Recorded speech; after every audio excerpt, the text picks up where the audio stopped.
নমস্কার। পোস্ট এডিটের নতুন এপিসোডে আজকে আমাদের অতিথি তাকে আপনারা দেখেই চিনতে পারছেন, তাকে আপনারা সবাই চেনেন। তাকে আমরা সবসময় যেটা বলি যে সে অনেক রকমের ছবি সে করেছে, কিন্তু আমাদের কাছে আমরা সবসময় এটা বলতে পছন্দ করি যে অন্য ধারার ছবির এক অন্য রকমের অভিনেত্রী প্রিয়াঙ্কা। প্রিয়াঙ্কা, পোস্ট এডিটে তোমাকে স্বাগত। আজকে আমরা কথা বলছি যে ছবি নিয়ে, আপনারা দেখতেই পাচ্ছেন ছবির নাম এখানে লেখা আছে মৃগয়া। তো মৃগয়া বললেই আমরা যেটা বুঝি যে শিকার করার একটা ব্যাপার থাকে, এবং আমরা খুব এটা কথায় কথায় শুনতাম না যে শিকারীর ছায়া, মানে শিকারের ছায়া পড়ে শিকারীর নয়। তো সেই একটা ক্যারেক্টার, সেখানে তুমি ছায়া। তো তোমার ছায়া এই ছবির ওপর, তোমার চরিত্রের যে নাম ছায়া, এই ছায়া ছবির ওপর কিভাবে পড়লো অ্যাকচুয়ালি? দেখো, ফার্স্টেই বলবো যে ছায়া খুব গুরুত্বপূর্ণ এই ছবিতে, যেমন শিকারটা এবং শিকারীরা ভীষণ প্রিয়। কারণ যাদেরকে সহ অভিনেতা হিসেবে পেয়েছি বুঝতেই পারছো, ঋত্বিক দা, অনির্বাণ দা, বিক্রম, সৌরভ তো বটেই। দে আর ফ্যান্টাস্টিক অ্যাক্টার্স এবং ভীষণ প্রিয় মানুষ, ভালো বন্ধু। তাদের সাথে কাজ করতে পারাটা, এটা আমার কাছে খুব স্পেশাল ছিল, এবং যে কারণে মৃগয়া আমার কাছে খুব স্পেশাল। মৃগয়া দা হান্ট আমাদের এই ছবিটা। আর ছায়া একটি সত্যি চরিত্র, একটা সত্যি মানুষ এরকম ছিলেন। তার নামটা আলাদা, তার একটুখানি ছবির জন্য তো ফিকশনালাইজড বটেই।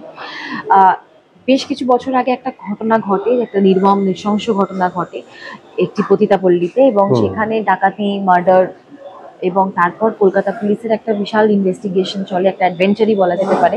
ফাইনালি দে ব্রিং জাস্টিস, এবং সেই ঘটনাটা অবলম্বনেই এই ছবিটা। লেখাও পুলিশ অফিসারদের ইনভলভমেন্টেই, তাদেরই কাজ এটা। তো সেখান থেকে এই চরিত্রটির অনেকগুলো লেয়ার্স রয়েছে। একটা হচ্ছে সে তার ব্যাকগ্রাউন্ড, সে যেখানে থাকে সেই জায়গাটা তো রয়েছে। ভীষণ প্র্যাকটিক্যাল একজন মহিলা, যে বুঝে গেছে মানে এটাই তার জীবন, এবং এইখানেই তার কি বলবো, তার ভবিষ্যৎ সবকিছু। তার একটি ছোট্ট বাচ্চা রয়েছে, তার মধ্যে সেই মাতৃত্বটা অনেকটা, এবং তার স্বপ্ন, তার ভাবনা চিন্তা, জীবন নিয়ে সবকিছুই তার ছেলেকে ঘিরে। তাকে একটা বড় স্কুলে, ভালো স্কুলে পড়াতে চায়, এবং সেটার জন্য তার একটা স্ট্রাগল রয়েছে, তার প্রতিবাদ রয়েছে। কারণ দেখো, ভালো স্কুল মানেই সবাই তো সব বাচ্চাকে সমানভাবে দেখে না, স্পেশালি ওই বাচ্চাটির ব্যাকগ্রাউন্ড বা এই ফ্যামিলি হিস্ট্রিটা অনেক জায়গায় একটা ট্যাবু।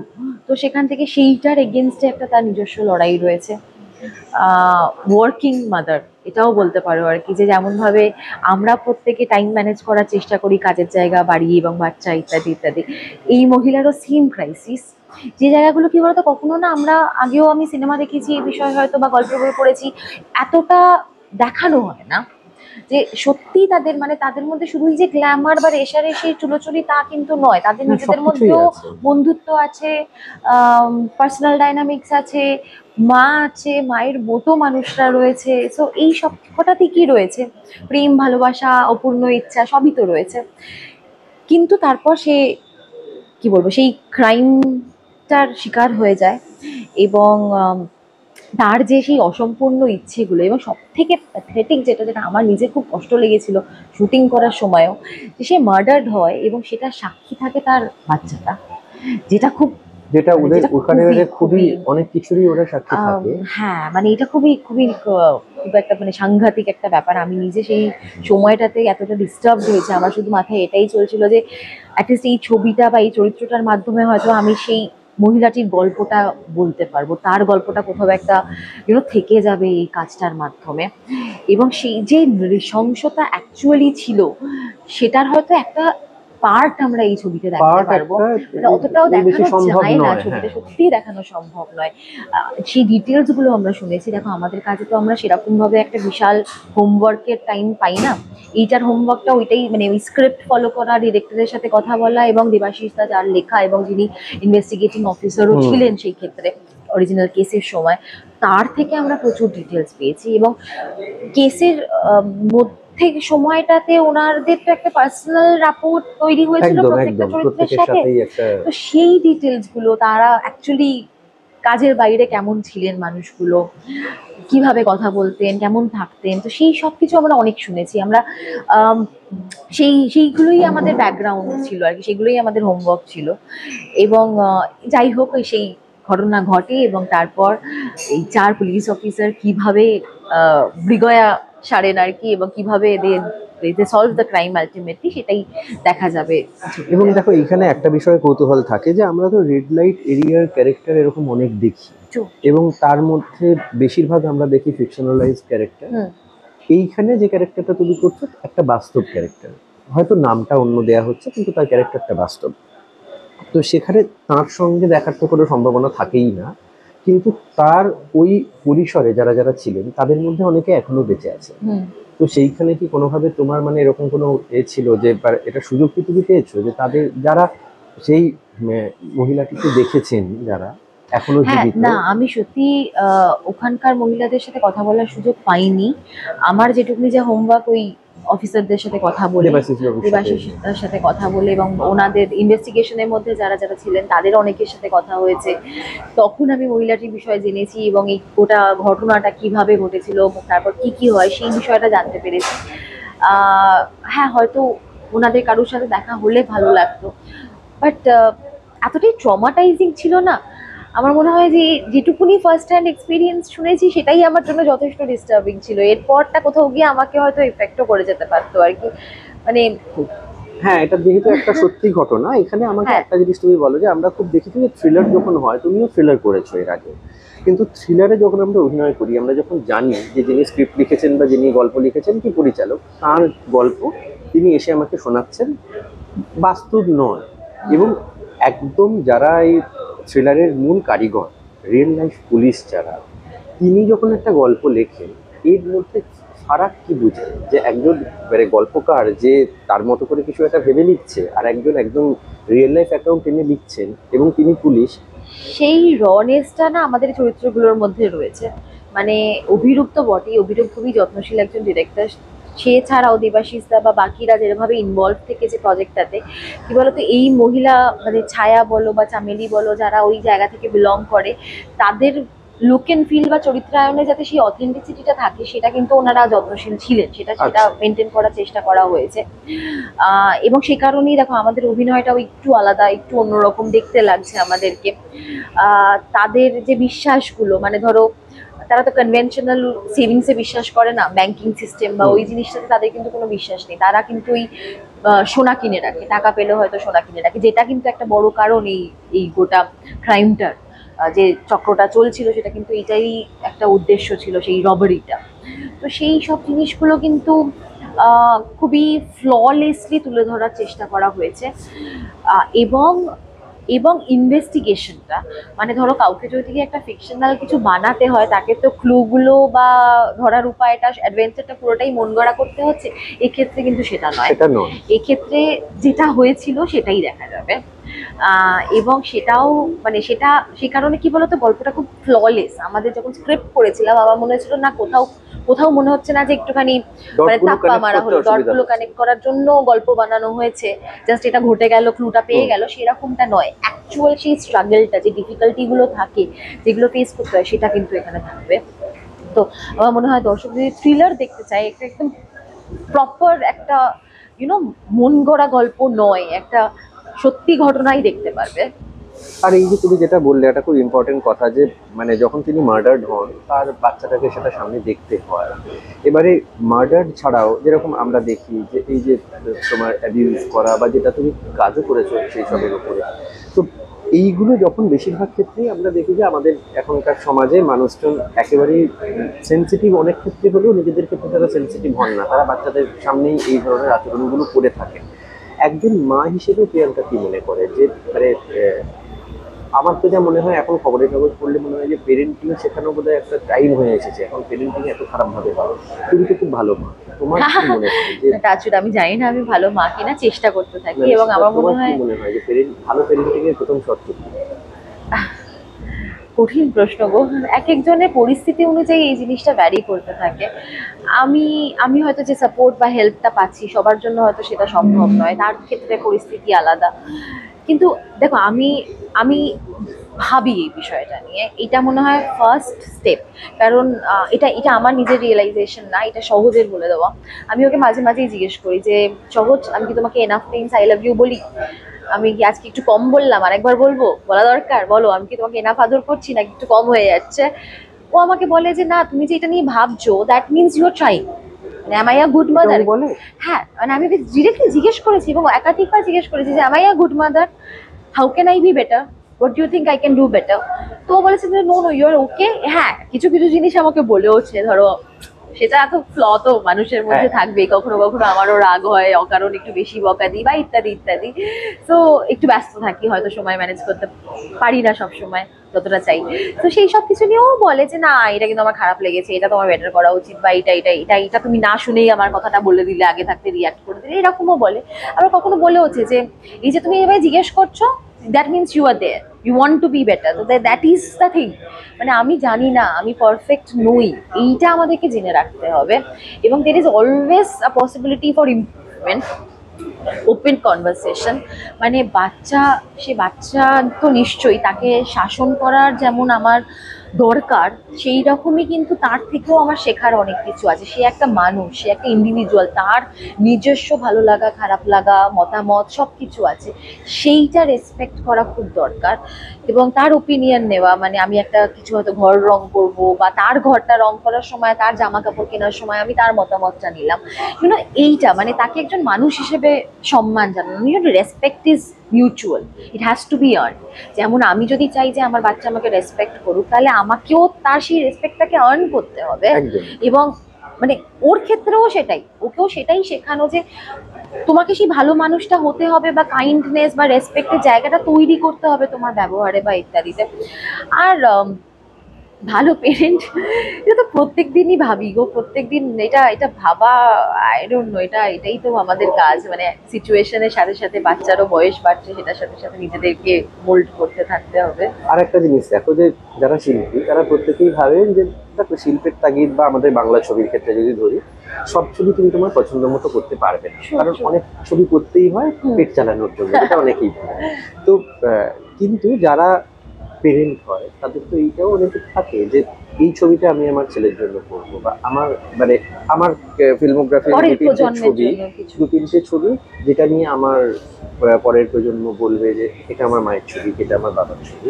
তা এখনো পর্যন্ত প্রিয়াঙ্কা যতগুলো ছবি করেছে তার মধ্যে মানে কোনটা ইজিলি সে চায় যে সহজ তার বন্ধুদের বলবে যে এটা আমার মায়ের ছবি?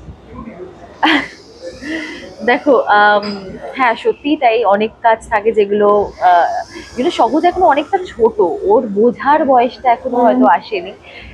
আরেকটু বোধটা পারলে হয়তো আমি নিশ্চয়ই আরো অনেকগুলো কাজের সাথে ওকে ইন্ট্রোডিউস করবো।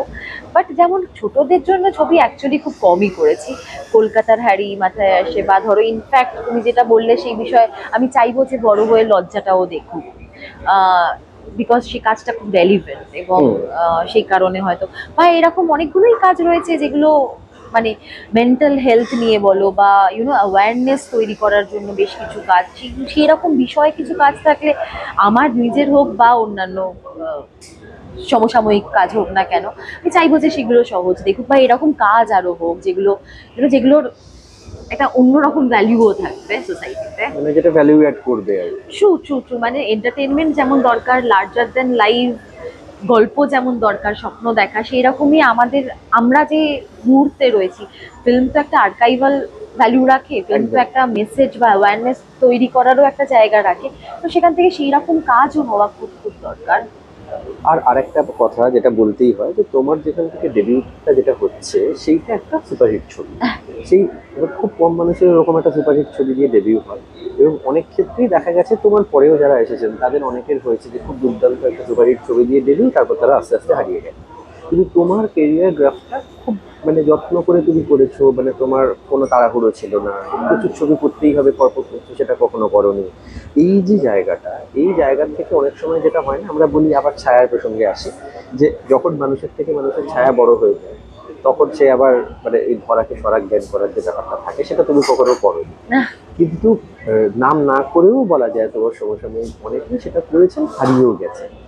এইটা তোমাকে কে বুঝিয়েছিল, না তুমি নিজেকে বুঝিয়েছিলে যে এটা করা যাবে? অনেককে গাইড করবার জন্য কেউ থাকে? গাইড করবার জন্য মানুষকে পেয়েছি, একজন মানুষের নাম নিতে পারবো না, কিন্তু অনেকে রয়েছে। মানে আমার বড় হওয়াটাই আমার মনে হয় যেহেতু ইন্ডাস্ট্রির মধ্যেই হয়েছে, কাজ করতে করতে আশেপাশে প্রফেশনালসদের দেখতে দেখতে হয়েছে, সেইভাবে দেখে শেখাটা অনেকটা। তো সেখান থেকে আমার মনে হয় হ্যাঁ, এটা এটা কোথাও গিয়ে আমার পারিবারিক আপব্রিঙ্গিংও হতে পারে হয়তো, কারণ আমার মা বাবা বা আমার মামার বাড়ি তারা ভীষণ গ্রাউন্ডেড, তারা তারা এরকম মানুষ যে আমি মানে সেই পরিবার থেকে বিলং করে কখনোই আর কি আমি ক্লাউড নাইনে পৌঁছে যেতে পারবো না। I always have to remain very grounded, এবং এটা হয়তো আমার পার্সোনালিটিও। আমি এইভাবেই থাকতে পছন্দ করি। মানে আমি যখন ক্যামেরার সামনে রয়েছি একরকম, ক্যামেরার বাইরে গেলে আমি ভীষণই সাধারণ একজন মানুষ, এবং সাধারণ মানুষের মতনই বাকিদের সাথে মিশে থাকতে পছন্দ করি, কারণ আমি সেই লাইফটার মজা পাই। I don't want to miss out on that. কারণ মেলায় ঘোরা, ফুচকা খাওয়া, এই সব কিছুর একটা নিজস্ব মজা রয়েছে, যেটা আমার কাছে খুব ইম্পর্টেন্ট।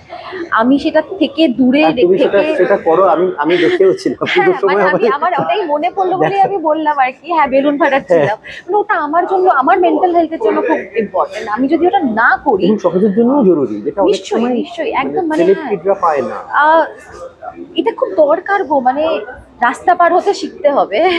মানে আমার আমার মাঝে মাঝে মনে হয় যে আমি হয়তো আমি প্র্যাকটিসটা হারিয়ে ফেলছি হয়তো, বেশি গাড়িতে চলাচল করছি, ট্রাফিক জ্যামে কি করবো, আমার মাঝে মাঝে শুটিং এর সময় পারপ্লেক্স লাগে যে আমি রাস্তা পার হয়, কতদিন রাস্তা পার হইনি বাবা, কি ভয়ঙ্কর ব্যাপার। তো সেটা যখন আমার মনে হয়, আমি তো ভাই মেক শিওর যে আমি যেন তার কয়েকটা দিন অ্যাটলিস্ট আমি বড় রাস্তা পার হই, একটু এমনি নর্মাল হাঁটাহাঁটি করি, নাহলে আমি তো পরে যখন শুটিং এর জন্য যদি আমাকে সেম জিনিসটা করতে হয়, সেটা তো বিশ্বাসযোগ্য থাকবে না, সেটার মধ্যে ওই ফেকনেসটা চলে আসবে। আমাকে তো চরিত্রটা তো সেই সাধারণ মানুষেরই করতে হচ্ছে যে মেলায় ঘুরতে যাচ্ছে বা চরিত্র করি।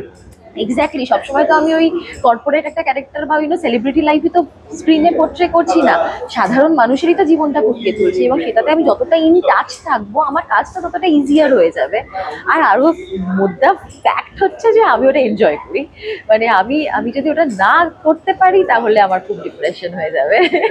আর চারিদিকে এত বায়োপিক হয়, তোমার বায়োপিক করার ইচ্ছা?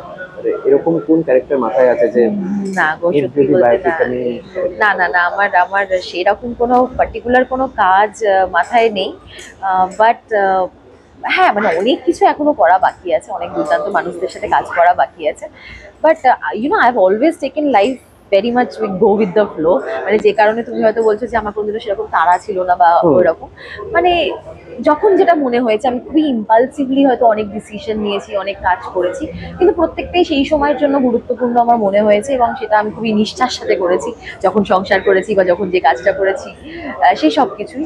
সো আমি একটু ওইভাবেই থাকতে পছন্দ করি। লাইফে কিছু জিনিস আছে যেগুলো প্রায়োরিটি, সেগুলোকে মাথায় রেখে বাকিটা এই mostly go with the flow. এখানে তোমার আর দুটো প্রশ্ন জিজ্ঞেস করে আমি শেষ করব। সেটা হচ্ছে যে তুমি তো যে জানলাগুলোর আকাশ ছিল দেখেছো, হ্যাঁ, কেমন লেগেছে তোমার?